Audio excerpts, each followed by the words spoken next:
Here is the full process, start to finish, of making my Excision Perler Bead totem thingy. I didn't have like an exact pattern or anything that I was looking at. I was just looking at the X logo and going from there and just trying to kind of come up with something. As you can see, I even move around the beads a few times, try and figure out exactly how I want the design to look. And then I tried to get all my colors ready, which took an insanely long amount of time. It is very tedious if you get the mixed beads. But they were a lot cheaper, so I went with it.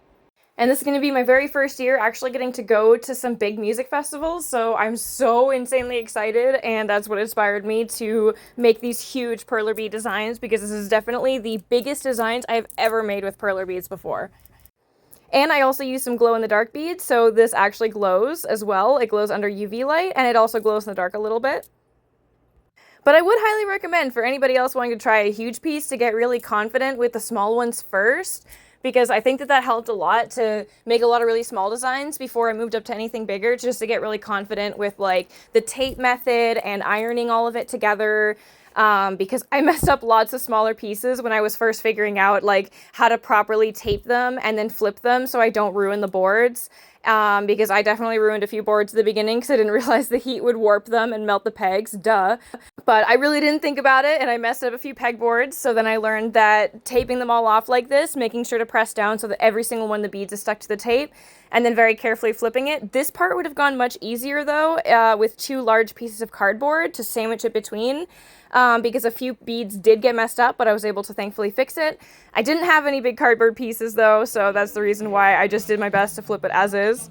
And I also figured out confidence is key when you're taping it as well, because if you hesitate and like the tape goes down a little bit in the wrong spot and then you try and lift it back up, it's gonna mess up the entire design. Now, ironing a piece this big with just a regular small little iron took forever. And make sure that you put books on the sections that you just finished ironing, because otherwise the piece will begin to like curl and warp a little bit from the heat as it's cooling. Putting the book on top of it will keep all of it nice and flat. I also made a whole bunch of smaller pieces that are going to be attached to this later. Now, because I'm going to be adding resin to this to strengthen the back of it and attach a pole to give it stability, I only ironed one side of it completely flat, and then the other side I just went over it a tiny bit just to make sure the beads were all nice and melted together, but made sure that the other side had lots of texture to it still, so the resin kind of has something to grab onto, because if it's completely flat, then it's probably going to be a lot more easy to peel the resin back off again, and it could end up falling off over time and not last as long.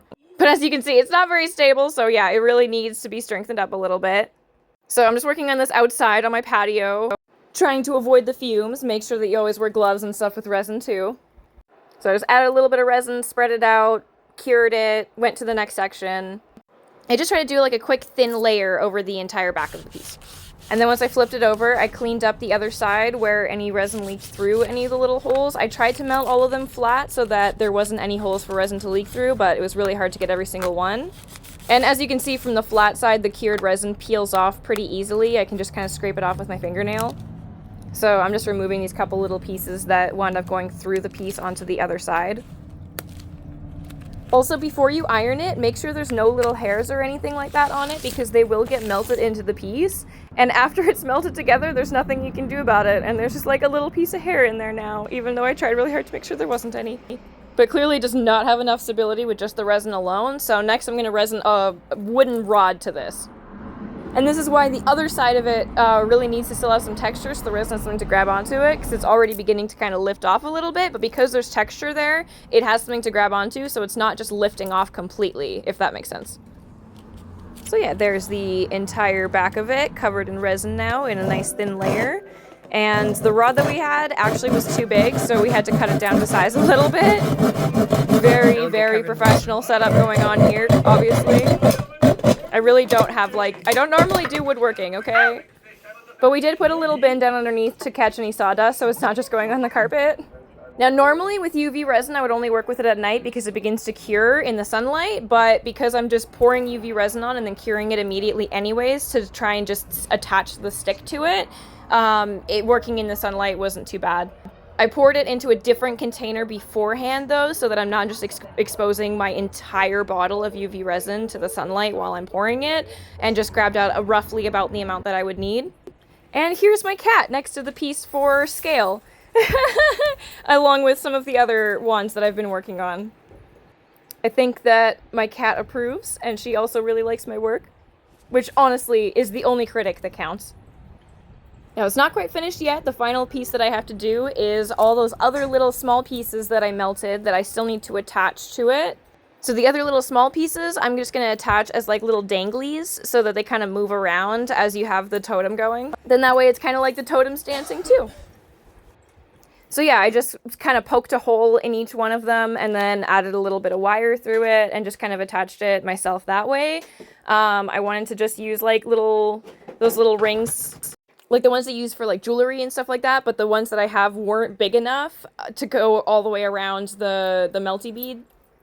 So I just kind of made my own version here. I tried to make sure to tuck in each end as best as I could so that there's no pokies. And then I also realized I needed to add a bit extra thick of a layer of resin beneath the stick so I could actually like stand the totem up without the ghost completely bending. So I'm hoping if I add a thick enough layer of resin at the bottom, then that'll fix that. And then I got my fiance to demonstrate the totem a little bit and help me show it off and show for scale as well how big the whole piece wound up being and how sturdy it is. And like, yeah, it's gonna be fucking epic to bring to festivals. I'm really excited. Even works as an air guitar. At some point, I'm probably also gonna make some prop weapons as well for like cosplays and stuff. That would be really fun. I feel like the possibilities are endless, and there's so many things I want to make now. I'm definitely gonna have to get more perler beads and resin, holy. But yeah, this is the whole finished piece, all put together finally, danglies and details and all. And I'm so excited to bring this to Base Canyon and have this going for one of Excision's sets. Oh my god! So yeah, that was the full process, and if anybody else, like, gets inspired by this and wants to make a giant perler bead totem as well, like, I would love to see it. And I also tried to make it so that when you get tired of holding up the heavier side, you can just flip it over and hold up the little ghosty! And then you're just a little ghosty vibing. Alright, thanks for watching!